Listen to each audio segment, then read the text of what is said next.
बिस्मिल्लाहिर्रहमानिर्रहीम, अस्सलाम वालेकुम एवरीवन। मैं हूं विशाल शाकिर और आज मियां साहब से बात करेंगे एक बहुत ही इंटरेस्टिंग टॉपिक पे, क्या इंसानों के अलावा जानवरों के भी कोई हकूक़ होते हैं या नहीं।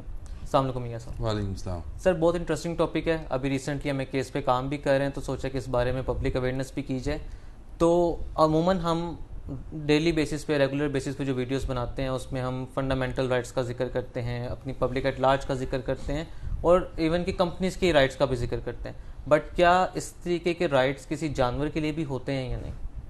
विशाल, बहुत इंटरेस्टिंग क्वेश्चन है आपका और it's more of a awareness kind of a video. उसकी डिटेल निटी-ग्रिटी पे जाने से पहले हज़रत मोहम्मद सल्लल्लाहु अलैहि वसल्लम की एक कोटेशन है जो मैं आपके सामने रखूँगा और उससे हम इस वीडियो का स्टार्ट करेंगे। जी।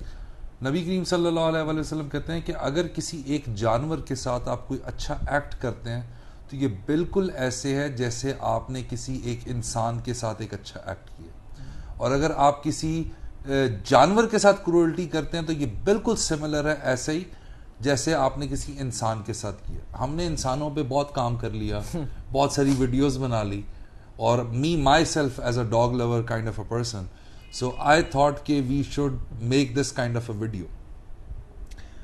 अच्छा, इसकी जो ब्रॉडर सेंस के अंदर आपको, चूंकि I practise criminal law, so I have to bring something criminality to the issue. इसको बहुत सारी डिफरेंट लेजिस्लेशंस हैं, फेडरल लेवल पे भी और प्रोविंशियल लेवल पे भी, जो इसको डील करती हैं। ये स्क्रीन पे आपके सामने पॉप आउट भी हो जाएंगे।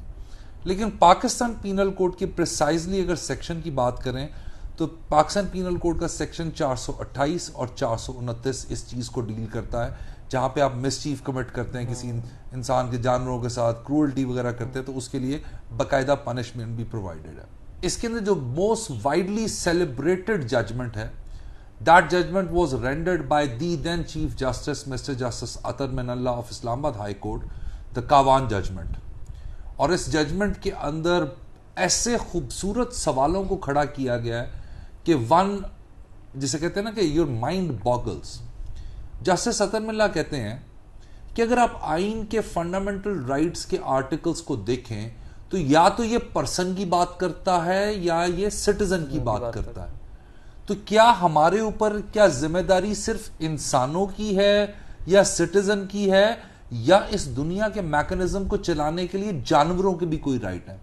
और उसके अंदर फेमस शैला ज़िया केस, जो कि पीएलडी 1994 सुप्रीम कोर्ट 693 की इंटरप्रिटेशन करते हुए इस जजमेंट, कवान जजमेंट के अंदर उन्होंने आर्टिकल 9 का रेफरेंस दिया। उन्होंने कहा कि आर्टिकल 9 बिल्कुल भी यानी जिसे कहते हैं ना स्पेसिफिक नहीं है ह्यूमन से related, it also caters the animals as well. और उसके अंदर उन्होंने बहुत सारे डिफरेंट सिनेरियोज को देखा। Kaavan the elephant which was given to the government of Pakistan by the government of Sri Lanka, और वो 3 डेकेड से किस पोजीशन, किस हालत के अंदर, फिर क्रोकोडाइल, मार्श क्रोकोडाइल्स के बारे में, फिर पोलर जो बेयर से उनके बारे में उन्होंने डिटेल एवेल्युएशन की, जिसके अंदर वर्ल्ड लाइफ वालों को भी बुलाया, माइकस भी अपॉइंट हुए, और unfortunately it was established during the course of that hearing and which is evident from the judgment कि हमारे पास ना तो वो रिसोर्सेज हैं इन जानवरों को रखने के लिए, और वो किस कदर पैथेटिक और मिजरेबल कंडीशन के अंदर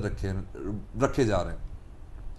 तो लिहाजा जस्टिस अतर मिनल्ला साहब ने इस जजमेंट के अंदर होल्ड किया कि जिस तरह इंसानों के राइट हैं, उन जानवरों को भी आर्टिकल 9 जो है उसकी सहूलत अवेलेबल है, उनके पास भी राइट टू लाइफ है, उनके पास भी वो तमाम, सो मच सो इसी जजमेंट के अंदर उन्होंने यहां तक बताया कि एक अमेरिका के अंदर एक रिपोर्ट या एक रिसर्च कंडक्ट हुई जिसके अंदर ये एस्टैब्लिश हुआ कि इन जानवरों के भी जो है कुछ सेंटिमेंट्स होते हैं, जिसमें मिरर टेस्ट उन्होंने जो है वो कंडक्ट किया था कि अगर कोई जानवर खुश है तो उसको खुशी का इजहार करने के लिए उसके पास एक डिफरेंट मैकेनिज्म है। अगर कोई बच्चा पैदा होता है तो पूरा का पूरा झुंड जानवरों का इर्द गिर्द इकट्ठा हो जाता है, और इसी तरह अगर कोई रोता है तो वो उसी तरह वो रोने लग जाते हैं। तो इनके सेंटिमेंट्स हैं।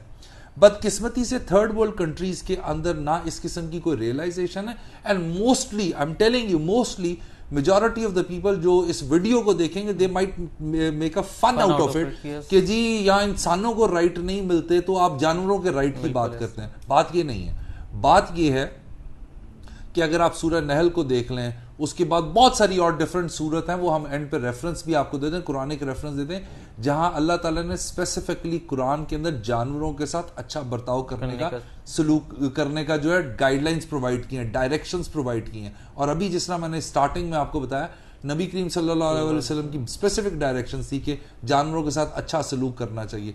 तो लिहाजा ये आर्ग्यूमेंट देना कि जी हमारे पास रिसोर्सेज नहीं है, हमारे पास वो फैसिलिटीज अवेलेबल नहीं है, हम थर्ड वर्ल्ड कंट्री में, तो सिंपल आंसर ना रखो, आप ना रखो।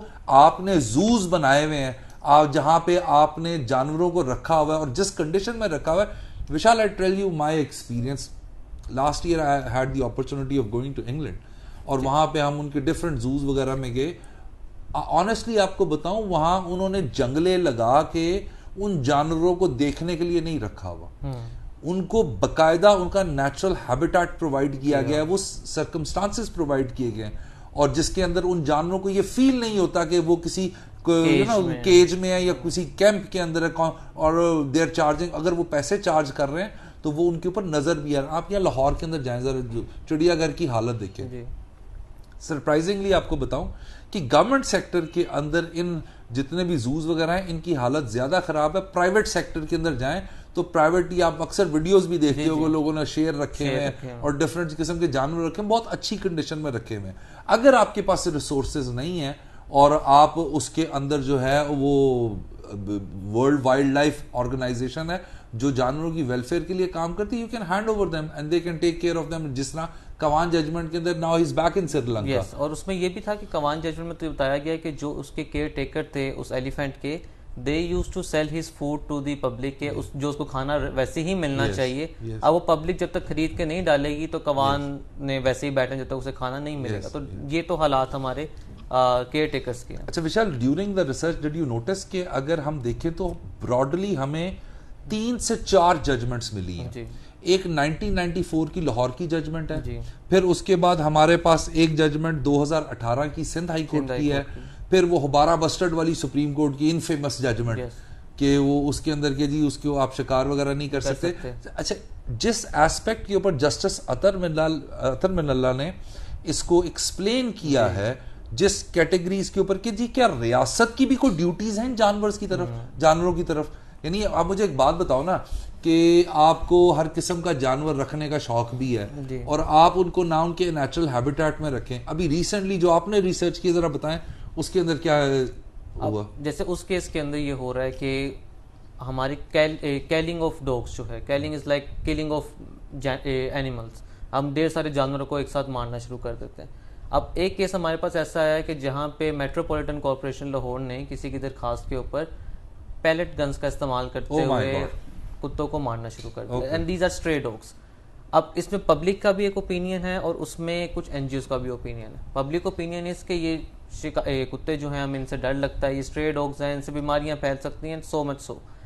जब मेट्रोपॉलिटन को इसकी खबर होती है तो दे टुक द एक्शन और वो पैलेट गन से उन्होंने जानवरों को मारना शुरू किया। इफ आई रिमेंबर कि इन्होंने 2018 की पॉलिसी को चेंज किया है 2022 के बाद।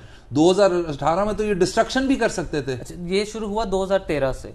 उसके अंदर इनका सेक्शन 9 एक शेड्यूल 8 के अंदर सेक्शन 9 प्रोवाइड करता था कि destroy, destruction, dispose of the animals specifically to the stray dogs. कि अब the word to see gravity है वही इतनी खतरनाक है कि आप उसको डिस्ट्रॉय कर दें। मॉडर्न मैकेनिज्म उसमें नहीं बताया गया था, बट जिस चीज़ की एवोल्यूशन होती रही, अब आके 2023 के लॉ के अंदर उन्होंने इसको 22 के लॉ के अंदर बिल्कुल ही ख़त्म कर दिया। अब एक पॉलिसी जो हमारी रिसर्च के दौरान हमारे पास आई, उसने एक बहुत अच्छा एक फ्रेमवर्क प्रोवाइड कर दिया कि अगर इस तरह का कोई मैटर होगा तो स्ट्रे डॉग्स को किस तरीके से डील करना है।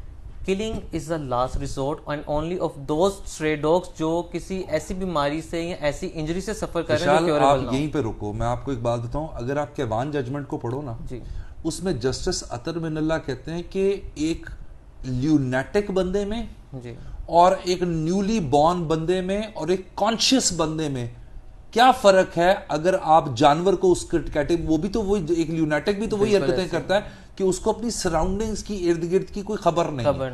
बच्चे को क्या है, अपने इर्द गिर्द की खबर नहीं है।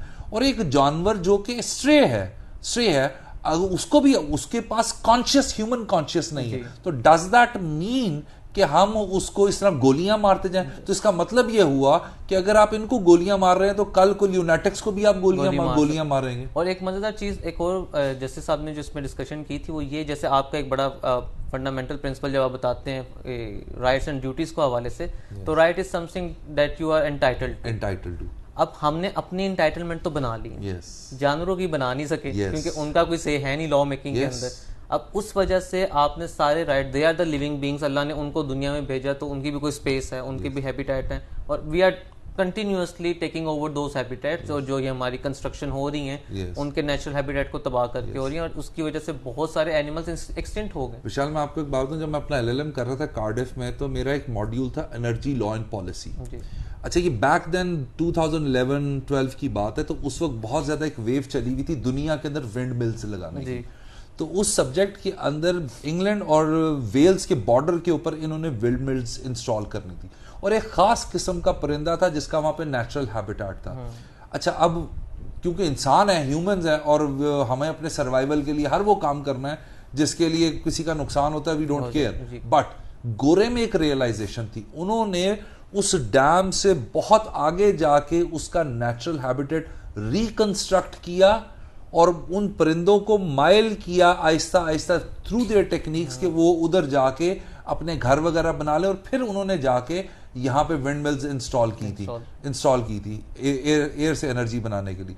बट हमारे यहाँ प्रॉब्लम ये है कि बहुत सारे लोग राइटली आर्ग्यू करेंगे, सर इधर आप इंसानों का हाल देखें तो जानवर, बट डज दैट मीन कि हमें लोगों को, पब्लिक के पास अवेयरनेस ही ना हो? अब जस्ट इमेजिन कि अगर एक स्ट्रे डॉग है, अगर उसको कोई बीमारी है और वो ऐसी बीमारी है जो इलाज से ठीक की जा सकती है, डज दैट मीन कि आप उसे गोलियां मारते रहें?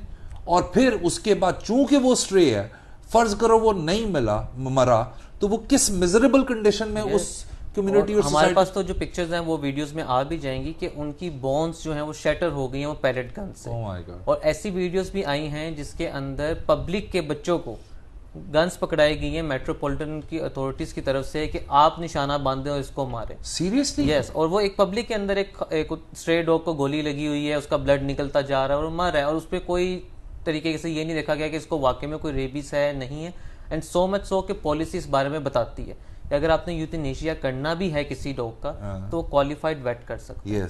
एंड थ्रू एक प्रॉपर केमिकल। ये तो विशाल शौक की बात है कि शौक से मारने लगा, आप तो अपने निशाने पक्के कर रहे हैं। और इवन के they take the fun out of it कि हमने एक भागते हुए स्ट्रे डॉग को मारा और वो मर गया। तो ये आलम है कि हमारे इन सेंसिटिविटी कितनी बढ़ गई है, जबकि जिस तरह आपने बताया और जिस तरह कुरान की अहकामात हमारे पास है, वसल्लम ने जो अहादीस बताई उसमें तो अगर हम पढ़ने लग जाए उनको तो जानवरों के हकूक are parallel to human being.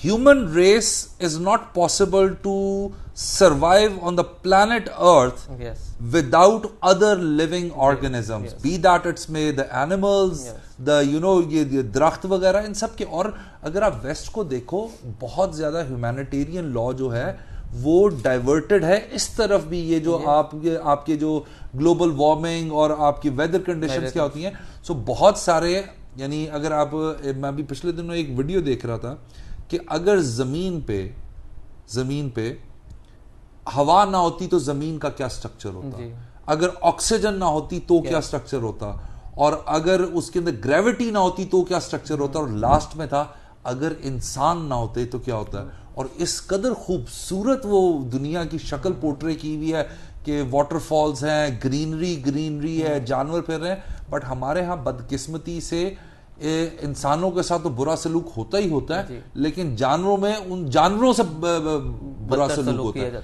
लिहाजा इसके लिए जो हमने इस वीडियो के एंड पे ऊपर हमने पूरा केस लॉ भी रखेंगे, ताकि अगर कोई बंदा इस किस्म की लिटिगेशन करना चाहता है for the rights of animal, so they can take the guidelines from these case laws. तो सर, बिफोर कंक्लूडिंग, जिस तरह आपने कहा कि हम इस वीडियो का बनाने का पर्पस ये था कि अगर कोई भी इस तरह की लिटिगेशन करना चाहता तो उसको एक गाइडलाइन मिल जाए।